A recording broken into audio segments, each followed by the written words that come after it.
You're Michael Shore, right? Yeah, how you doing? Big fan, man. All right, good. Thanks Watched very much. TYT for years. All right, I'm glad. Thanks so much for saying hi. Cenk 2024, free Palestine. Hey, Michael. Hey, how are you? I used to watch the Young Turks a long time great. ago. Nice to meet you. How are you? I would love to talk to you guys. Okay, great. Do you mind if he films it? Yeah, you sure can. Do you mind if he also films No, this? yeah. Love you, man. My dad also watched TYT for years. Hey, how are you, man? He's How's right it here. going? I went incognito.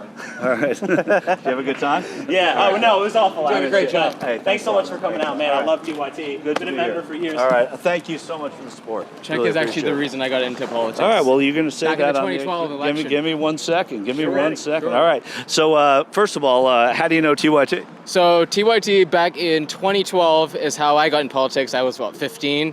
Started watching Cenk, Anna, Michael, you, Dave Rubin. I know you guys don't like him so much anymore, but yeah, that's how I got into politics. Started learning more about it, and originally I would call myself originally a socialist.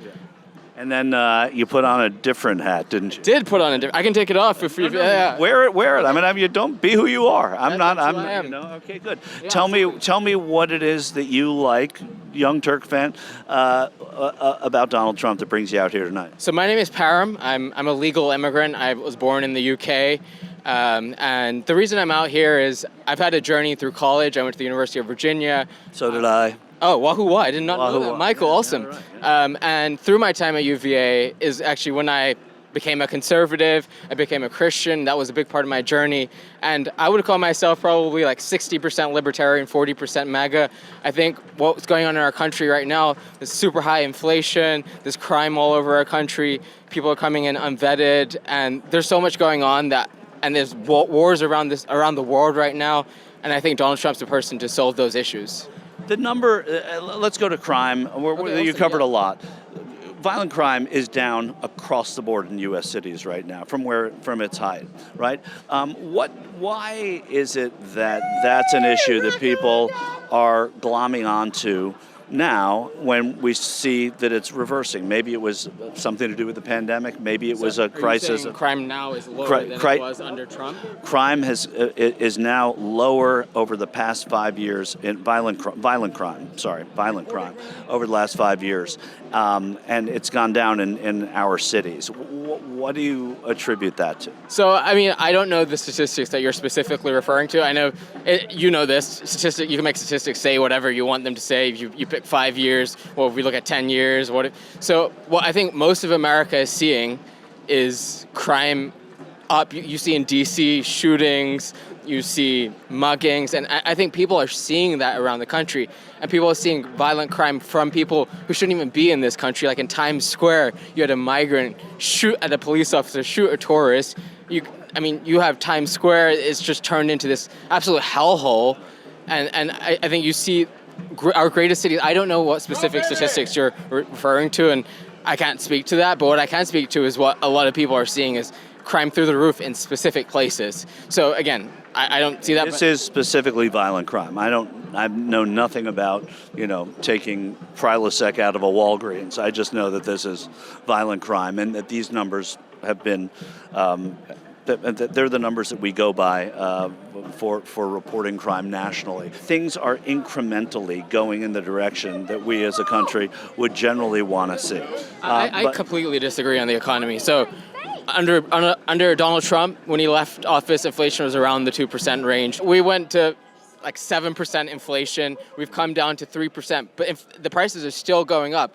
The prices that we saw come up under Joe Biden haven't gone down, they're still growing, and people are seeing that it's hitting their pocketbooks. I'm not disputing that. But what I am saying is that the economy and inflation, as you just said, it's edging into that. I'm wondering if you give the pandemic any blame for the economy. Absolutely not. Under Donald Trump, most of the pandemic happened under Donald Trump.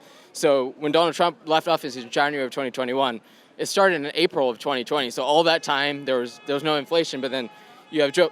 What I do give Donald Trump blame for is the amount he spent under COVID. He sent out stimulus checks, and I completely disagree with that. He pushed our national debt up, and I completely disagree with that. And then Joe Biden came down and doubled down on what Donald Trump did, and I think that made it so much worse. Let's leave that. I want to ask you about, you talked about you became a Christian. Christian nationalism is something that people are talking about a lot around this election. Where do you stand on that? How do you feel? I think Islamism is a much bigger threat. I mean, you look at Christian nationalism, it's barely had the effect on our country that stuff like BLM has had. BLM riots were going on around our country in 2020, barely any coverage from the left-wing media, and TYT barely covered those riots and made them seem just like protests. But then you have January 6th where people went into the Capitol, and I don't agree with that, but there was not any looting. There was some. Okay, don't turn that into like a clip where I'm saying it's not complete. There was some. People took some things. There was barely any violence. One person died as a direct result of what happened, and that was someone who went into the Capitol. But then you had BLM. They took over a city. They took over Seattle, that portion of Seattle called Chad, and they just left there. The police went out, and so BLM is so much worse. And then you have Islamic Jihad, the Islamism, especially in Europe. So I grew up in the UK.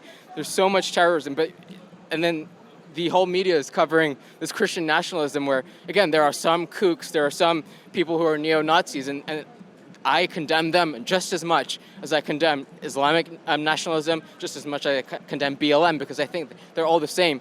But I think it's a much bigger threat to BLM is a much bigger threat to our country, and Islamic Jihad is a much bigger threat to our country. Then is Christian nationalism. Absolutely. Okay. Do you think that the Bible should be taught in public school? So the First Amendment is sacrosanct, and I believe in the freedom of religion, that we shouldn't establish religion.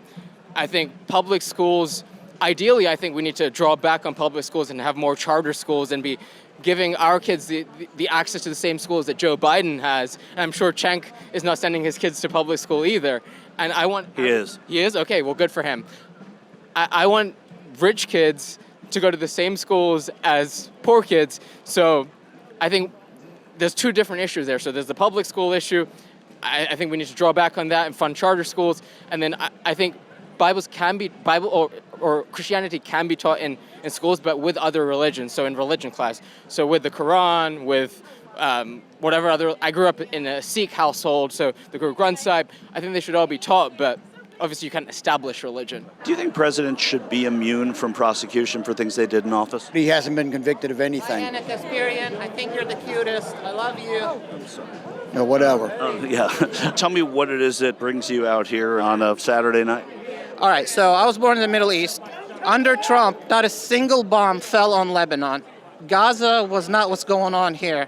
We had the Abraham Accords, Ukraine, the war. He kept Putin at bay. The second Biden comes in, what happens? Gaza is Lebanon's economy crashed like crazy due to sanctions that are unjust. Ukraine, look what happened. Not to mention Burisma and whatnot, but we're not going to go in there. I want American money to stay in America.